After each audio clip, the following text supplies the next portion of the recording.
So can you explain to us what role a state senator plays in governing North Carolina?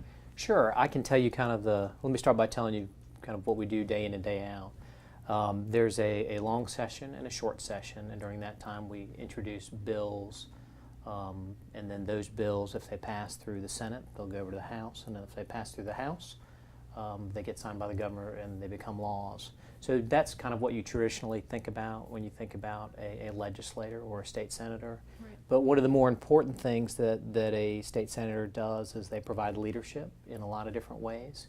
So it's not really just about passing bills, it's about getting people to work together and coordinate to do good things for your community, whether it's in the way of economic development and recruiting, or if you're working on broader issues like mental health, bringing people together to find good solutions. Okay. And then finally, one of the most important things we do is constituent relations. We help people navigate through state government when they have issues, and we try and really help them get answers to some of the questions and problems that they have. Oh wow, okay, there's a lot that goes into it.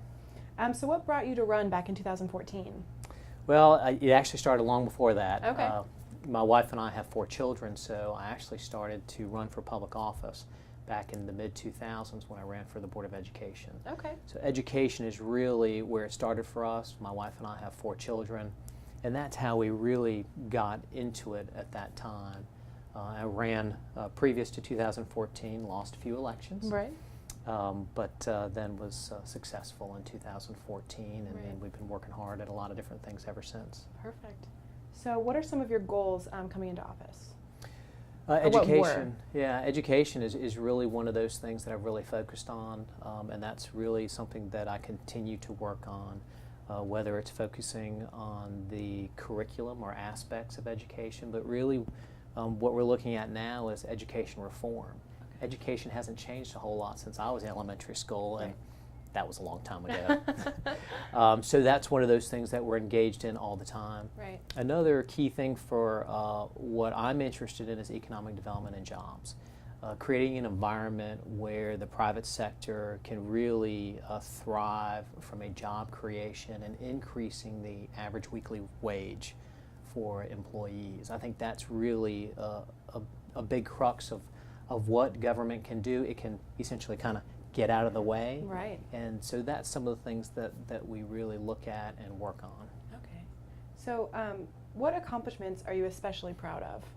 I guess in this last biennium, which is essentially my first full term, one thing I'm really proud of is we were able to take the film grant program and essentially triple it in size from 10 million to 30 million. Right. We were also able to revise the statute because it's not always about money.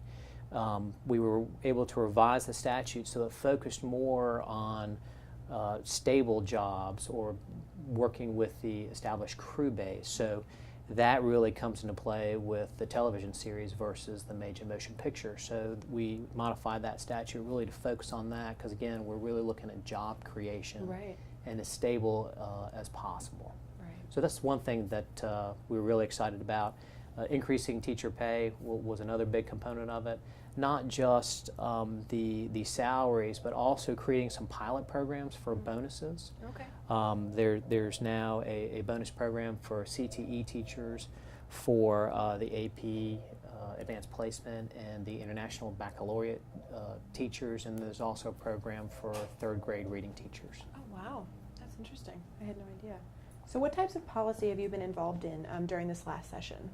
So the last session, again, we really worked on economic development and education, but if to talk about one area that I haven't already mentioned, really is transportation policy. Okay.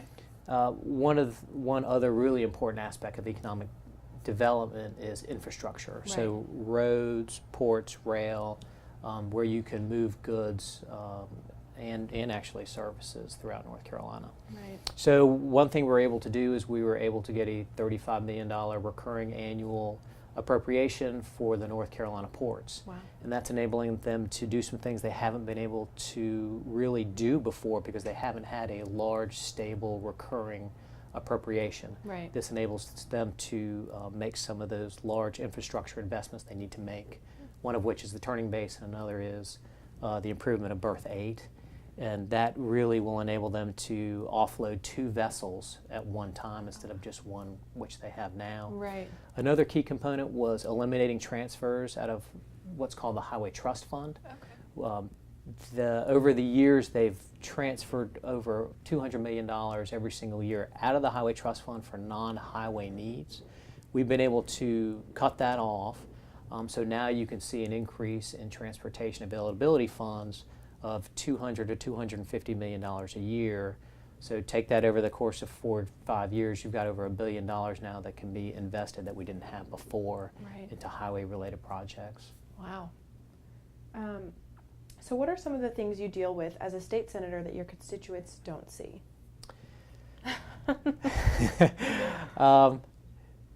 They don't see kind of the day-to-day. Right. You know, every day, whether you're in session or not, you're constantly working. Right. You're constantly doing research. There's no way that you can not be working every single day, even though the long session is only 6 months in 1 year and the short session is only supposed to be 3 months in another.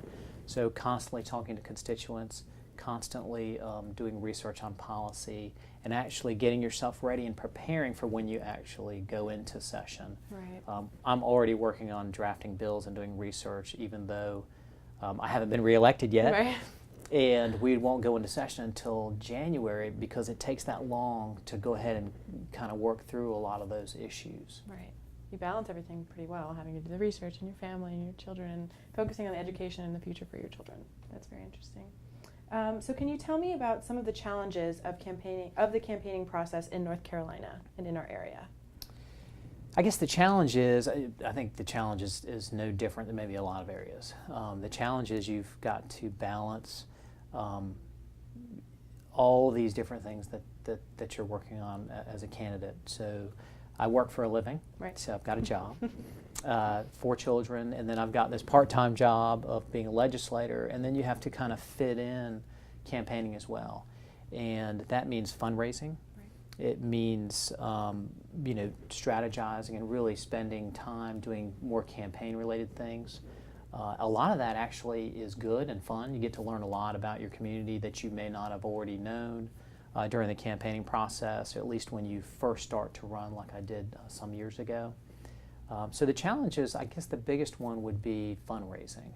Okay. Nobody likes to ask people for money. Right. That is probably the biggest thing that a lot of candidates don't like, and I'm not a fan of it either. Yeah.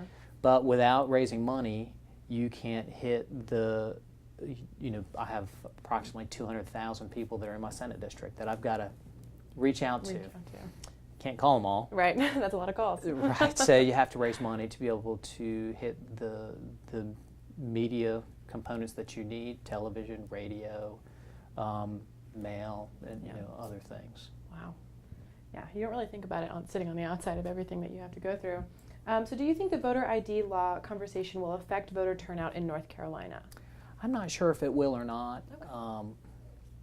I'm not sure if it will or not. The conversation revolves around showing an ID when you go to vote. Right. And that was recently overturned by the courts. So I don't think it will impact one way or the other. If the courts had not overturned it, I don't think it would have impacted voter turnout, because as you go to the polls, or as we've gone to the polls these last few years, the poll workers have told people, you're going to have to show an ID at some point in the near future. And then in the last election cycle, they let people know, okay, the next election, you're going to have to bring a photo ID, just like you would, if you were really to do anything. Right. So what changes would you like to see in North Carolina during the next session? I'd really like to focus on education reform, Right. and that takes a couple different paths. Number one, we've got to continue to increase teacher pay and find ways to support teachers through professional development and better resources in the classroom, and really look at class size. Right. And then alternative arrangements through, we've got the North Carolina Virtual School, and that's really transforming a lot of things, which I think is a good thing. Right. But we've got to take a step back and really develop a strategic plan on how we're going to reform education. Right. As I mentioned to you earlier, it hasn't changed a whole lot since I was in elementary school, and even when probably my parents were in elementary school, as far as the process. Some of the technology has changed, but not really the process. So as we go through that, we really need to take that step back and look at how we can better educate our children and look at it from pre-kindergarten through college. In North Carolina right now, we think about it as K-12 and higher ed. Right. And that's, an education system is an entire system. Right. And we need to start looking at it that way, and we don't right now. And that's one of the things that I have been working on and will continue to work on. I'm on a strategic planning, involved in a strategic planning process with the universities right now as they push through toward the end of the year, and they're actually going to put forth a plan at the end of the year to the General Assembly and talk about some of those things. Wow. So education is something that we need to really focus on, get some short-term wins, make sure we're accomplishing the short-term goals while keeping this long-term strategic plan of reform in our minds, and go ahead and start developing that. So your passion for education, do you think that started when you had children, or is that something you've seen throughout your life and then it just kind of picked up as you've come into your position now? As my oldest child started to entered into kindergarten, okay, and I started looking at schools, that's when it really kind of struck me that not a lot had changed. Right. And that's, my wife and I both became very interested in how we could be a part of changing that process. Okay.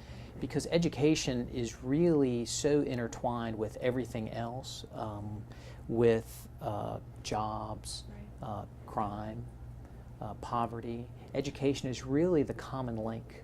And if we can address a lot of our education issues and problems that we have, especially early on in a child's life, we can really impact their whole life. Right.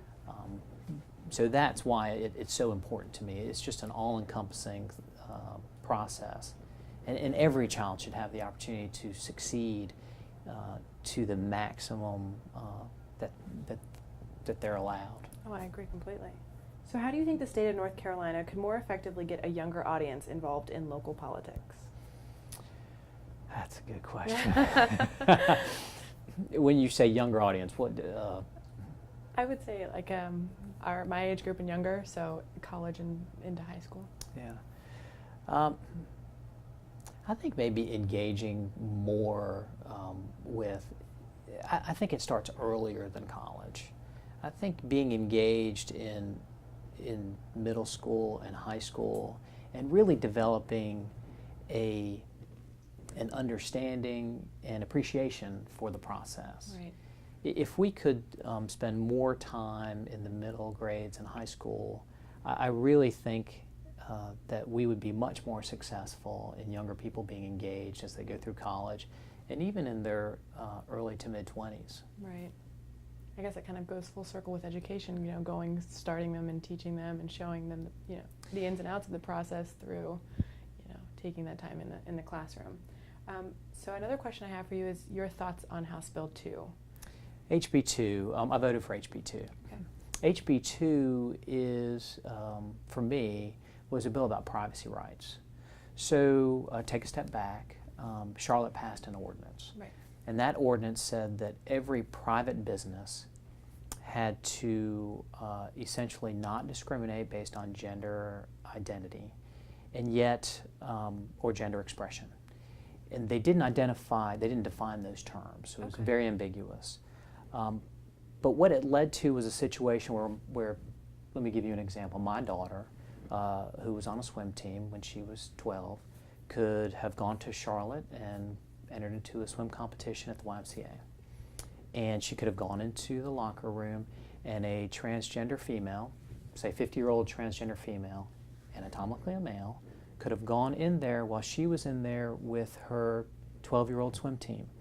And the transgender female could undress in front of her. And it doesn't mean that a transgender person is any more likely to do something they shouldn't, but the privacy rights of the 12-year-olds in that locker room, I think, dictate that they shouldn't have to be exposed to that at that age. So what House Bill 2 did was it said, as to all state buildings, didn't require anything of private businesses.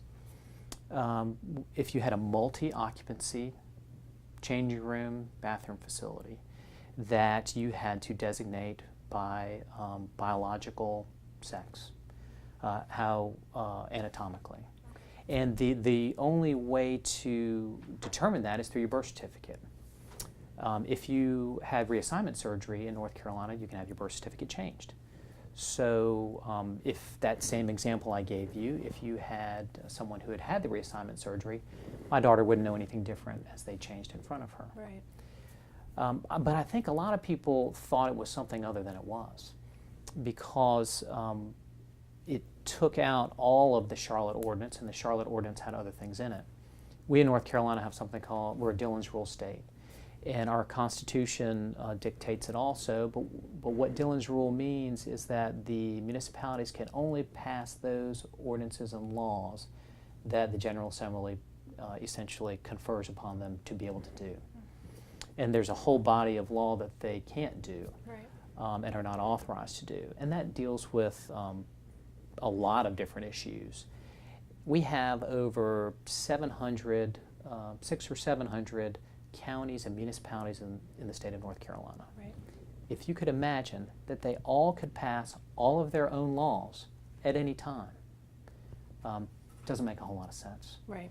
There are some laws that do make sense, zoning and some other things that are very specific. But Dillon's Rule essentially says that as to those laws that are of statewide concern, they're reserved to the state. Okay. HB2 was not a comment or judgment on any particular community in North Carolina. My vote was really based on privacy concerns. Very interesting. Well, is there anything else you'd like to add?